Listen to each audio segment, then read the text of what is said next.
J Spruill, movies, music, sports, and life. We at it again. Y'all see what it is over my shoulder.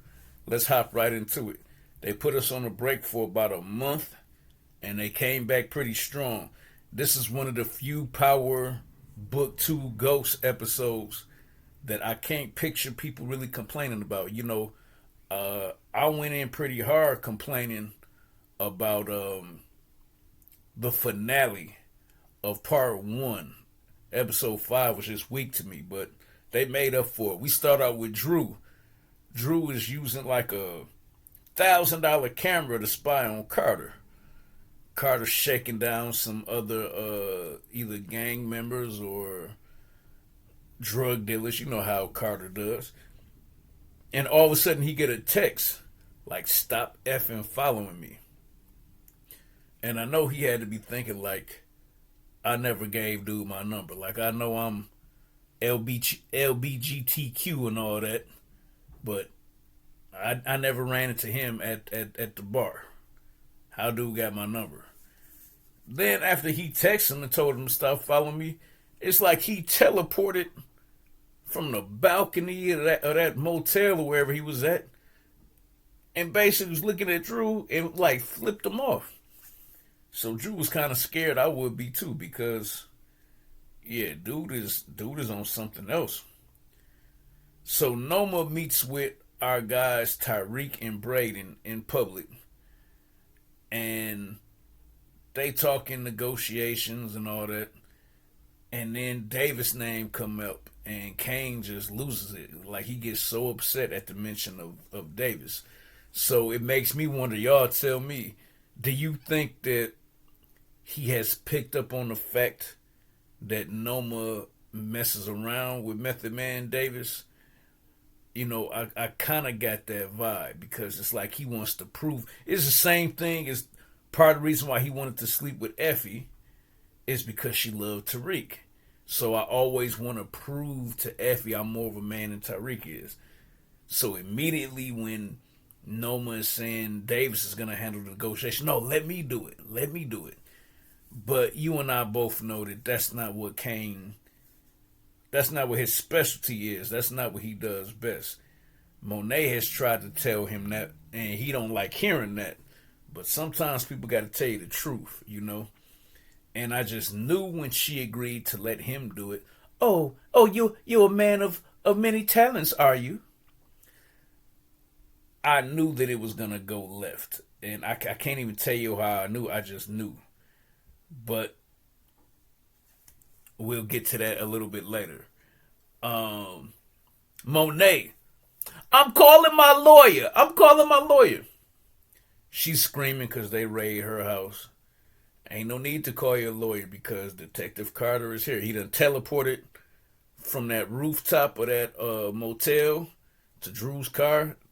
Now he done teleported a third time over there to Monet's house.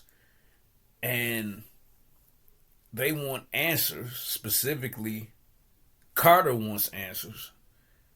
He also wants to know where is his money. And as my boy Chance Jolivet of Louisiana stated, dude, drugs don't work like that, dude. It's like, dude, it's not that many people standing in line to get high like that. You know what I'm saying? It's like, well, I ain't gonna get into it, because then I'm gonna start sounding like a criminal. I'm gonna start sounding like I know a little bit more than I should know about how it works. So I don't want to give you that impression, but yeah, you're not getting your money back the next day. But I guess he don't care. And so they start breaking up all of well, not just breaking up stuff, just taking all the stuff that Monet bought for Diana's baby to be. And what's the detective's name? I don't really care. Her Felicia specifically asked Diana if she had any kids. She said no. She didn't ask her if she was expecting any. Probably should have. And then after that, she proceeds to break her crystal ball that the kids like to look at. and basically just takes all the gifts and said they're just gonna just give her stuff away. Now that's gonna come back to haunt Diana, but we're gonna get to that. So now we at this public place, public meeting with the white guy, the big wig, Wiley Adams. He is trying to satisfy this need that Noma has to make her business clean. And somebody starts letting off shots. The two melanated people knew to, in shootouts, stay low and keep firing. They got low. The rich white man jumps up to try to run out the restaurant and outrun bullets. And nobody told him it don't work like that. He got rocked. Like he was breakdancing. Now that's gonna cause a whole lot of problems because he's not just a businessman, he's like a government official. So he was doing some dirty business underneath the table with Noma. And overboard too. So it's like he doing something to make her stuff look clean, but he also is getting something underhanded too. But that's not going to be good. Now, I remember I just told you that when she trusted him, Kane, to do the meeting instead of Davis. Now, this is not 100% sure saying that Zion. Matter of fact, we know it's not because Zion is cool with Davis. You know what I'm saying? That Zion would not have put Davis in the line of fire like that because that's his guy. You know, Davis introduced Zion to Tariq and Braden. But since he doesn't like Kane, he probably followed Kane, knew where he was gonna be, and he just let loose. So Noma is mad and blame Kane. And it makes you really wonder, is she starting to miss Obi? You know, she took that little blade, put it to Obi's neck, and, you know what I'm saying, just did him dirty. And they come from the same area of Nigeria / London or whatever. And she took him out. But the more and more that you see Kane around her, the more and more it's starting to become pretty evident that Obi was the better soldier. Maybe he just messed up because he tried to get with her that one time and that disgusted her so much. Maybe if he had never pushed up on her and kissed her hand and told her he wanted to be more than just her enforcer, maybe he would still be here. But clearly Kane got that bad juju, man. Kane just, wherever he is, bad stuff follows him. You feel what I'm saying? So now Zion is on the phone with Carter. Carter said, don't kill anyone else. Dude said that like, hey man, I told you to bring barbecue sauce. Don't bring me no honey mustard back here for this barbecue.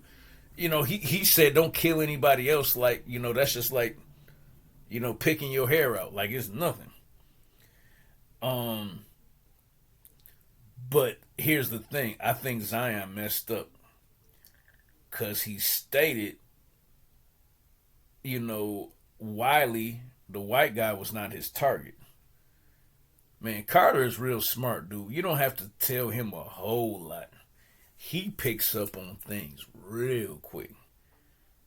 So he told one of his soldiers, you got to take him out right now. I promised him we're going to keep him safe. You got to kill dude now. Because he was smart enough to know if you kill a government official, you're already making it hot for us. But if you kill somebody that has a street connection, then you open up a whole nother can of worms. And Carter was smart enough. You know, my grandfather has a saying, never let your right hand know what your left hand is doing. So he's not going to show anything to the point. He's not going to ask no extra questions like, Oh, so who were you aiming for? He doesn't have to. He put it up here. He knew it had to be another drug dealer because that's who drug dealers shoot. You know, they not clapping at special ed teachers. You know, like your boy Jay Spruill. Recreational men's basketball players. You know, they clapping at other D boys that's getting it. Um, Monet goes to Kane's crib, warns him. He says, "Get out, Monet. I don't need you." Monet got rocked. Her face when she was in the elevator, she actually looked sad because I don't think she knows how to tell Kane that she loves him. But let's just keep real. She wouldn't have went to his apartment if she didn't care about him. If she doesn't know how to express properly as a mother how she feels about Kane. But actions speak louder than words sometimes. Like, yeah, if she really didn't care, she's not gonna give him a heads up on what may be coming, what may be happening. Um, man, I was laughing out loud so hard. Man, Tariq was smashing Noma's daughter Anya on the smallest twin bed you ever seen in your life. How's this dude been selling drugs ever since he was like 18, his freshman year at Stansfield? I guess he should be a senior by now at Stanfield. What dope boy do you know to sell designer drugs? He's selling to white corporate people. He's selling drugs to kids on college campuses. And his bed is this big, fam. You know what I'm saying? It's, I don't know. But I would say Anya was not very smart from the standpoint Tariq was asking a lot of questions.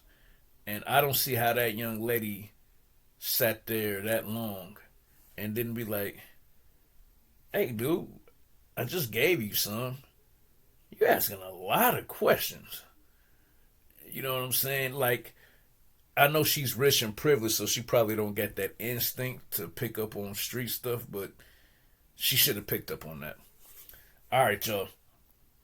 We just gonna cut down to the chase of what I said in the title of this video. We're gonna start with the less significant one first, even though it was the last scene.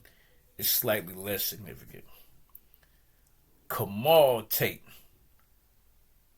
Governor Tate's brother, the honest police officer, witnesses when they ran down on Effie. They killed one of the men. One of Carter's men killed one of the Russians and took some money and took some drugs. He didn't say anything. He waits to get alone with Carter to tell him what he saw and said, "Let's go arrest him." And Carter go, "Nah." Like, fam, you got two options right then. Bam, bam, you start bussing immediately. You got to be quick on the draw. Or once you let Carter start talking about, "We're doing God's work. Just think about what we could have if you come into this with me." And he was like, "Well, that's a lot. I need some time to think on it." You idiot, dude. You supposed to start acting like, "Yeah, that's what I'm talking about. Let's get to this money." He ain't even gonna have no thought to kill you if you act like you with it. But for you to immediately say, "I gotta think about it, it's a lot," and try to go to your car, why is somebody gonna let you go rat them out? So, RIP, I guess, man, but some of the stuff that be happening on Power, you be like, dude, how did he make detective? You know, how did he make detective if he not thinking at least one step ahead of Carter? You know. So another scene. We go back to the Felicia, the cop under Carter that was real disrespectful, dropped her baby's crystal ball, took all her baby's clothes and personal belongings, said she gonna auction them off or give them to charity, whatever she was talking about. She runs down on Diana because Diana was supposed to kill Zion. And she saw from the safe house footage that Tariq is the one that did it. So she just goes up to Diana and just starts kicking her butt. But she's hitting her. Then she hit her in the stomach, and of course you double over when you get punched in the stomach. And then she started kicking that stomach. Man, she kicked that stomach. It felt like 7 times. But the last one, like she lost that baby off that kid. So that's basically the last 2 scenes, how the episode ended. And all I gotta say, and I'm not even sure that I have to say this. Maybe y'all can tell me who is going to get to this cop Felicia first. Tariq, Diana Tejada, or Monet? Oh, girl is fried. Whichever one of those 3 get to her first, she is fried. Great episode. I hate that this show is almost over with, but leave your opinion of what you thought of episode 6 and what you think might happen in episode 7. This is Jay Spruill, Movies, Music, Sports, and Life. We out of here.